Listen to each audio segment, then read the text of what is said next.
YouTube, what the no lord needed mod is going on. That's right, we're in custom battles where we can pick any unit as a lord, because I'm going to do some testing. It's been a while since I've done any testing. I have not really gotten a feel for the Grey Wizard. I understand the, well, I mean, we're still going to test it, but I have a little better feeling for the Lore of Life. I want to test the Lore of Shadows, so that's what we're going to work on. Where is Mr. Grey Wizard in this screen? Should go by cost price point, which means CB. What? Does he not show up in here? This is cost price point. Grey Wizard, 1292. Ah, crap. This mod doesn't make him available. Well, we'll kind of fudge the system a little. There we go. We'll put him in. Yeah, so I don't know if this mod got those guys properly into the update because they're not showing up there. But let's go over and take a look at the spells that come with the Lore of Shadows, talk about it a little bit, and then we'll hit the battlefield and give some of them a try. Lore of Shadows is also available to Spellbringers, so it's another option. Alright, we have the first one here is Melkoth's Mystifying Miasma. And this one is going to cause damage to combatants. It's strong versus multiple combatants. It's very cheap at only 5 mana. Only lasts for 11 seconds. Takes away 24% speed. If you overcast it, it supposedly does extra damage for 10 mana. Let's get on the battlefield, test this out, see what it does. So the first part of how we're going to test the Mystifying Miasma, as it is called, I'm going to test a single cast. It looks like it only affects a single unit that you can pick. It does not have an area of effect. Let's pick the Great Swords. It's a more valuable target.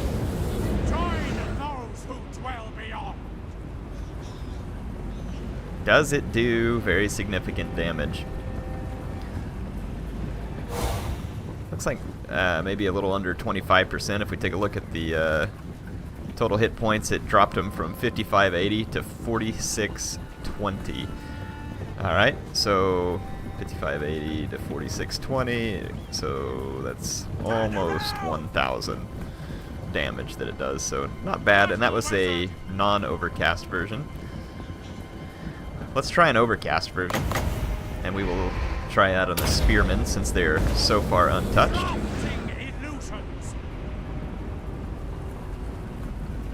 Let's just see how much damage it does to them. Seems pretty substantial. It took that unit from 5,200 hit points. It took them down almost 2,000 hit points.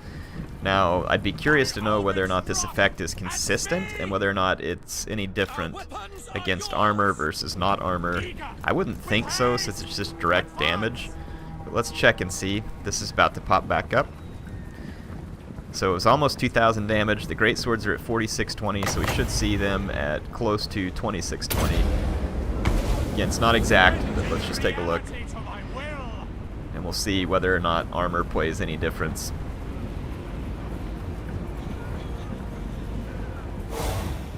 That's about right. It's about where we expected to see it. Not quite 2,000. It was about 1,700 damage. So, not a bad spell there in terms of if you really want to damage one unit, 10 mana. You know, it could be worth it. Like, what if there's a Crimson Killers out there? It's got a relatively quick cooldown here. The mana cost isn't too bad for being able to damage up a significant unit pretty badly. I'll drop another one here on the Great Swords. They went from 2664. Let's see what they dropped to. And there could be a resistance thing, like it may not be consistent. It may be slightly different each time. 2664 down to 1396, so almost 1300. So it seems like it may vary a little bit in terms of the damage it does, but it is significant damage. And the cooldown time is pretty manageable, again with a fairly manageable amount of mana. I will break them. Sigmar calls. Because I can, yeah, I've got another one ready already. Yeah, so anyway, interesting bit with the Mystifying Miasma. Let's see how it works against Cavalry, just out of curiosity. I have a unit of Empire Knights over here. It's going to start at 4216. And remember, this takes 25% of their speed away as well, which could be, or 24%, right before a charge. Maybe that's a good thing. It's a decent little chunk of damage it pulled off of them. So went from 4216 to 3320. So not quite 900. So yeah, close to 900 damage. Moving out. Let's try an overcast and see how much damage it does. So they're going to start at 3320. And they're going to go from 3220. Let's just see what they drop to. I mean, this could be significant if you had two fairly close cavalry units. So it went from 3220 to 24. Now, see, that was pretty random right there. It went from 3320 to 24. So that overcast didn't do much different. So interesting.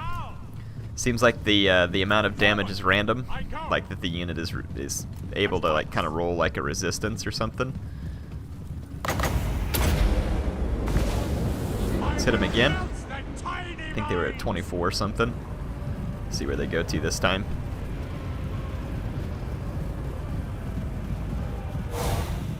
Yeah, that one was closer to 900 again. So interesting results. Seems like a little bit inconsistent, but in terms of does the spell do what it says, yeah, it damages a single unit that you pick. I'm not going to test it against lords or small unit count because I'm guessing that it doesn't work quite as well. But yeah, interesting bit there. So what do you all think? Have you tried it against lords or like small unit count stuff like cryptors? If you have, what were the results? So the next spell is the Enfeebling Foe, and might I add that the Lord of Shadows does have some really cool looking visual effects that come along with it. And that's a pretty significant amount of decrease. 24 seconds at a loss of 34 melee attack and 36 defense is pretty significant. And if you overcast it at 13 mana, so it goes from 10 to 13, that's 48 seconds, and it affects enemies in range. So, enemy affects enemies in range. It doesn't say what the range around it is, so let's go test this one. And what I'll do is I'll bring two of the exact same unit and let them fight each other, and we'll see how much difference it makes, which I'm thinking it's going to be significant. So I have two identical units facing off from each other. I guess the only difference is that obviously there's a general somewhere in the enemy greatsword because of this mod. I'm going to give a charge order, and then I am going to hit these guys with a standard casting of the spell.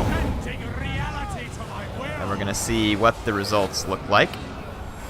And then we will come back and do another test with overcast version of the spell. And you can see that the results are pretty clear right off the bat. The loss of pretty much all of their attack and defense is significant as expected. And then there's a 24-second cooldown, so we'll fast forward through the cooldown. My guys may win the combat. No, not quite by then. Let's take a look at the range on that again. It only targets on a single unit, so it affects enemies in range, but it's really you're picking a single unit to take a dump on. And maybe that's where you want your key unit to break through, is where you use this. It is 10 mana, which is fairly considerable. I'm going to use it again. And I'm going to fast forward just so y'all can see the way the battle ends. And right now we're talking 65 kills to only 25 for the other greatsword when it routs. So that's a pretty substantial margin there. And if we run a rematch real quick, which I will, we'll do an overcast because the duration is extended. Will it make a ton of difference? I mean, I just cast 2 of them right there rather than 1. I don't know, because it'll just last longer the first time, and we'll see. Fast forward, get my guys up here. We'll get ready to run this test. So this seems like it could be a useful spell again. Are you picking a critical enemy unit that you want to lose, or units that are facing up against a unit of your own that you really, really need to win? So I think those are things to consider, and would this spell be worth it? This time it's going to use 13 mana. Last time it used 10, so 10 mana to, I mean, basically ruin a unit in melee. I don't think that's any small thing. So there, this is going to last for a considerable amount of time, about 40 seconds. Let's fast forward, but then remember I'll get to the cooldown on the end of it, and of course there's always a chance the miscast will damage your spellcaster, so that's kind of the trade-offs. But you can see at a very long duration on that spell, and then the 20 some odd second cooldown. I'm assuming that the results are going to be similar. 51 kills to 22 right now. Their lord just died, so they're probably about to rout. 55 kills.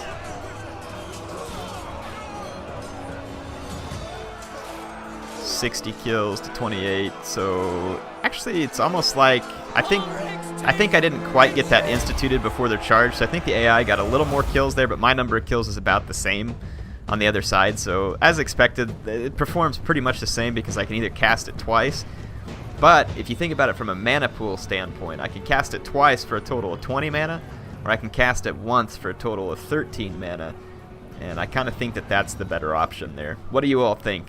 That one seems like it could be useful in the right situation. And I'm excited about this one. The next spell up is the Penumbral Pendulum. It's the wind spell that appears to be somewhat like Wind of Death, and it causes magical damage over a large area of effect. It says it's strong versus multiple units. It's not good against single combatants. It looks like it gives people quite the toss. I'm going to test this out against blobs of infantry and cavalry. The overcast is just an extended cast range, so no real need to test that, I don't think. For this test, I've created what I feel like is going to be a pretty ideal infantry blob scenario. High armor, high value infantry, going to be blobbed up against a single line in a nice good straight formation here. So I'm going to let the greatswords get engaged. Hopefully they all get engaged quickly because I don't have a lot of time probably before they chew right through my spearmen. Yeah, I want these guys to go ahead and blob on in. And I've got my pendulum ready here. Okay, this not quite the formation that I wanted, but it's pretty good. I don't need to worry about the overcast because it's just range. So we're going to cast the Penumbral Pendulum right here and let it travel right along the line of the enemy, and let's see how much damage it does. Well, it freaking looks cool, that's for sure. It definitely cut a swath right through the greatswords there, and the bigger that blob would have been, the more damage that would have caused. In terms of kills, it didn't give me much because there wasn't any damage done previously on the greatswords, but you can see it did immense hit point damage. That unit went down to about half. This unit took probably a quarter damage. Those guys were lucky to be out of the way there. I see one more angle that I'd kind of like to try here before the battle's up. I want to get right behind this grouping and send it right through that line of the 3. And let's see how that works out. The cooldown time's not too bad on this, unlike Foot of Gork, and then the cost is a little bit more manageable than Foot of Gork. Now, of course, the use is slightly different. I'd have to compare it to Wind of Death, but let's drop it right here and see what happens. We're going to hit my own guys with this, too. It did okay damage that time, almost 25% on both of those, and then, you know, a little bit more damage here. Still only 6 kills. So, I mean, it looks like it's not bad. Like, I think if you had a good blobbed up scenario that you're just looking to do some damage to, I could see it being viable. I mean, it's definitely doing damage to the units there. Let's see what it does to cavalry, because they don't get tossed around like infantry does, and sometimes that makes a difference. For the cavalry test, I have my little spear square set up here, which should lure in large amounts of enemy cavalry all into one spot, and we have a pretty good little blob of it going on right here that should work out good. So I'm going to move up. So that's 3 units of Empire Knights, high armor cavalry. Should be a good test. Oh, they're going to cycle out. Let's wait and see if we can get them standing still. I don't want to waste a casting of this. Let's let them cycle back around, and I'll have to hit them while they're blobbed. There we go. They're blobbed back in. Let's Penumbral Pendulum these guys. See if it does any good. It didn't appear to have any greater effect on cavalry. So I don't think we have like a Foot of Gork situation on our hands here. It did some damage to him, but it wasn't excessive. It wasn't the best line for the spell there. Like, it kind of went across them rather than maybe in the same line as them, but I'm thinking it's probably not going to make a huge difference here, I don't think. I'll fast forward until we get another shot at the spell, and we'll just see what we can do.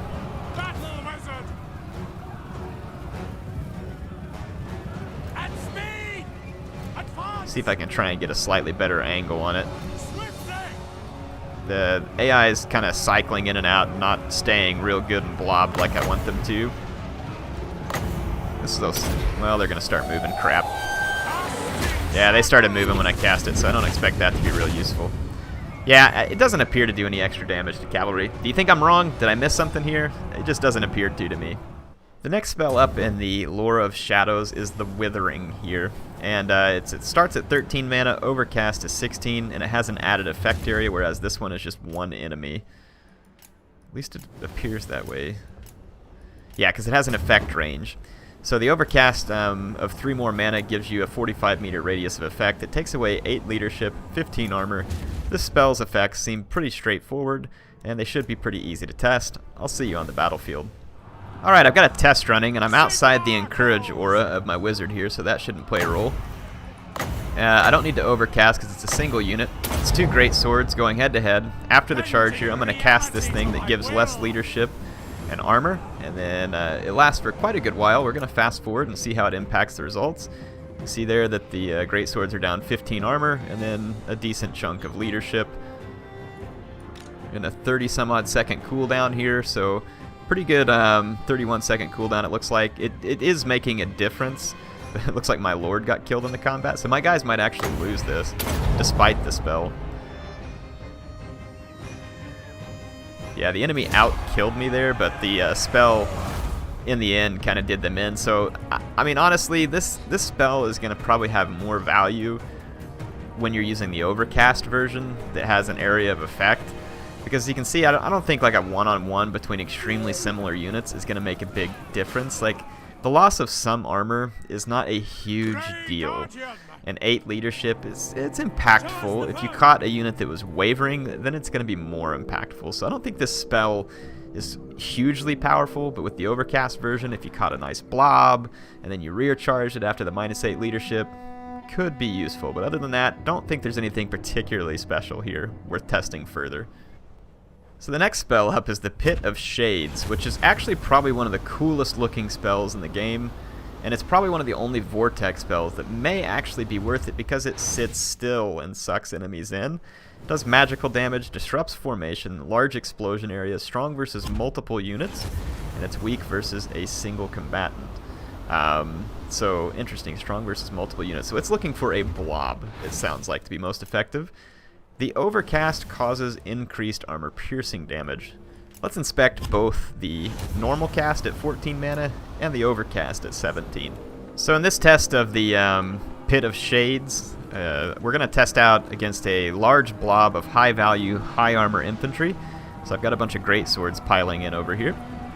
And we're going to put this to work once I feel like we have a sufficiently large blob of units. And it looks like that the AI has taken the bait rather nicely. I'm not going to use the Overcast version. Let's use this standard one here, and let's see how many kills we get and roughly how much damage just in terms of visual that we're going to do on the enemy. Probably going to do some damage to our own guys too. But as you can see, that's an enticing blob with 3 units in it. Wow, it sucked up like almost all their guys into that. It does not move, it stays in place, and it just tosses their guys around causing damage. Looks awesome, sounds awesome, and it did significant damage. This unit here took the brunt of it, and then a couple of the other units took some pretty significant damage there too, almost half health. Only gave 4 kills to the wizard, so it didn't do like a huge unit model killing there. Let's wait though, and it is a pretty significant cooldown, and as you would expect, it seems to be a fairly powerful spell. Let's cast it on those same units again now that they're pretty heavily damaged, and let's see how much kills we actually get this time. We only had 4 kills last time, but now that there's more damage to the units, oh yeah, that number started racking up. At least I thought it was, never mind. I was seeing something else. But yeah, now it's yeah, look at that. Now it's starting to, yep. So cast on already weak units, this spell can do brutal things. I mean, look at the pile of blood and guts that's left over from that explosion. That was 135 kills in total now after only having 4, so 131 kills. That's significant damage. Very significant. And it's a reliable spell because it does. This is how vortexes should be. They don't travel all over the place. They cost quite a lot of mana. They would probably be expensive to place on your spellcaster, and they have a pretty decent cooldown time. But that's kind of cool. Like, so if your enemy makes the mistake of bunching up, then it can do some pretty horrendous damage. Let's test the overcast version with extra armor-piercing damage. I have a very similar blob of great swords here in the radius, so I'm going to go ahead and pop it on them. This is the overcast version, so remember this is supposed to do more armor-piercing damage. We sucked up just about as many great swords inside of it. Look at that damage. Woo! It cleaned that unit up. And then this one too. Holy mackerel. That pretty much just destroyed 3 great swords. That was 128 kills in a single cast. I think it was 17 mana, and it just completely just ripped apart those great. That was impressive. Now I'm curious, does it work on cavalry, since it does so much armor-piercing damage? Let's check it out. So does the overcast version do nice damage to cavalry? I've got 2 units of Empire Knights bunched up here. There's just about an equal amount out there, but let's do it to these ones that are bunched up. This is the overcast version. Let's see how it plays out.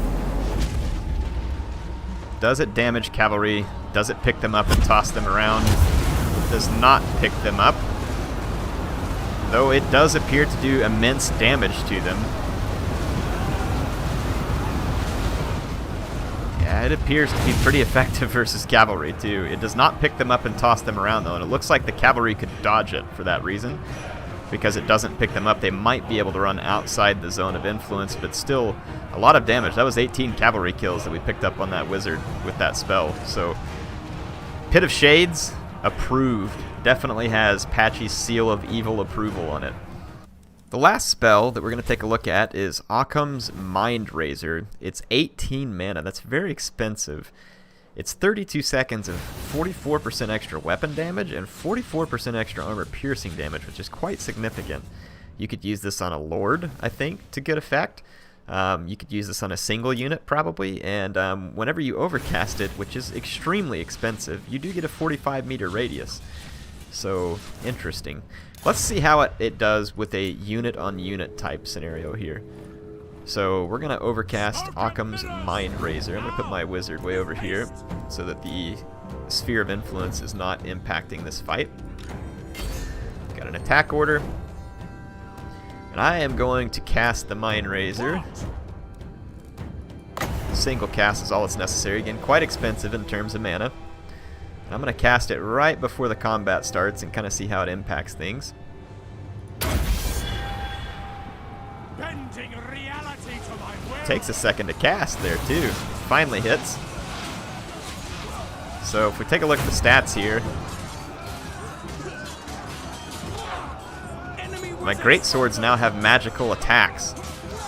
So, and the weapon strength, 33. Yeah. You can see the impact there. They have 33 armor-piercing damage at that point. And it's magical. Interesting to note that it's magical, because remember, if something has physical resistance, you could drop some magical damage. And the Mind Razor just wore off, it looks like. And my guys are winning the combat 29-12. And then it's a 50-second cooldown, though, so we can fix that. Let's use Arcane Conduit stuff to get this thing up again and see what would happen if we're able to throw it down again, which will happen at 18 mana here rather quickly. It appears to have a pretty significant impact on combat. I mean, it's not like runaway crazy, but it definitely gave my guys a solid edge there, and casting it again should put them in a very comfortable position. It lasts for quite a while. I'm curious to see how this thing plays out when you use it on a lord who already has large weapon damage. So let's take a look at that. Alright, I've got 2 identical Karl Franz characters charging at each other. Mind Razor. And it should give my guy significant boost. There's his magical attacks, and look at that, all the way up to 648 damage all of a sudden. Now, we both have other abilities. We can use the speed and vigor thing. Let's see how it impacts my fight with Mirror Karl Franz, if any. Right now, neither one of us doing any damage to each other. Seems useful. Bear in mind there's abilities that both of us have too. He's using the Deadly Onslaught now that's available. I'll do the same, so we try and keep things even. The Mind Razor now has worn off, and I was not able to do any additional damage to enemy Karl Franz. Very interesting. It's like we're missing each other or something non-stop. Maybe it's the duelist thing, like they have good chances of missing each other. There we go. I finally landed a hit on him. And the Mind Razor's 35 seconds away. I go ahead and use Stand Your Ground because he's doing it. And then I'm about to hit the Reikland Rune Fang and the other ability, and then I'm going to do the Mind Razor again.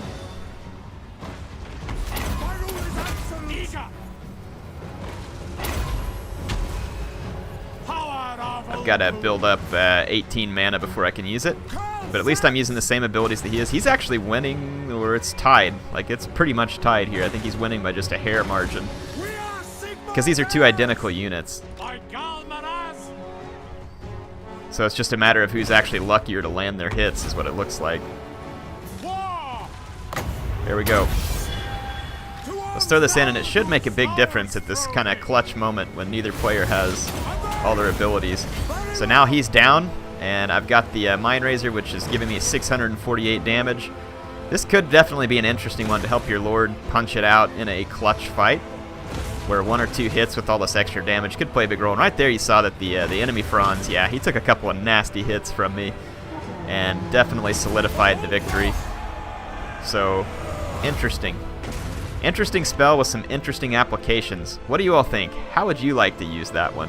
Just curious. My overall verdict on the Lore of Shadows is that it seems quite viable. It's available to the Empire and the Wood Elves, and yeah, the Empire and the Wood Elves, and then of course the sub-factions from both of those. I think that it has some decent abilities. This direct damage spell is a great way to pick off key units, so if you were using it in multiplayer or campaign, and you see like a key regiment or renown unit or something like that you really want to damage, this appears to be the spell to do that. Enfeebling Foe is pretty damaging. If it had an effect area, this would be an extremely dangerous spell, almost to the point of being OP. But again, this is another one. What if you hit them with the Mystifying Miasma and then came in and gave your and hit them with the Enfeebling Foe? You would debilitate a key enemy unit for about 15 mana, which would be a pretty good deal. Now, Penumbral Pendulum appears to be more useful against blobs of infantry, and should be able to do big damage to those blobs, especially on the I'm thinking of the Pit of Shades, yeah. So the Penumbral Pendulum, use it on that big blob of infantry. I think that's the best use for it. Or if you just really want to disrupt a formation or something. Withering, this spell is just okay for me. It doesn't really impress me. Again, maybe you use it if you're about to rear charge and an enemy is getting close to breaking, and you use that leadership against them, and then taking away a little bit of their armor might help you do a little bit of extra damage. Pit of Shades is the most impressive vortex spell in the game, in my opinion. Very impressive. It's easy to use. It actually sits in place. CA, please make all vortex spells have a purpose like this one, because this is fun. It looks awesome, and it definitely plays a role in the game. And then this Mind Razor definitely has some impressive ability there. The added effect area could definitely play in, like if you had some critical units that you wanted to do a lot of extra damage, like a Demigryph Knight with Halberd, or like some just key units that you really need to give something a pounding. Like what if you had a flying goon squad and you cast on, all of a sudden your whole goon squad is doing it. Very expensive is the only thing to keep in mind there at 21 mana, but it could definitely be the difference in you winning or losing that battle. So really like the Lore of Shadows, and I'll say that the Grey Wizard looks pretty cool too. Hope you all enjoyed this. Hopefully it was informative. Let me know your own thoughts. Tell me if I missed anything, and tell me how you like to use these spells. HeirofCarthage, signing out for now. I'll see you all soon.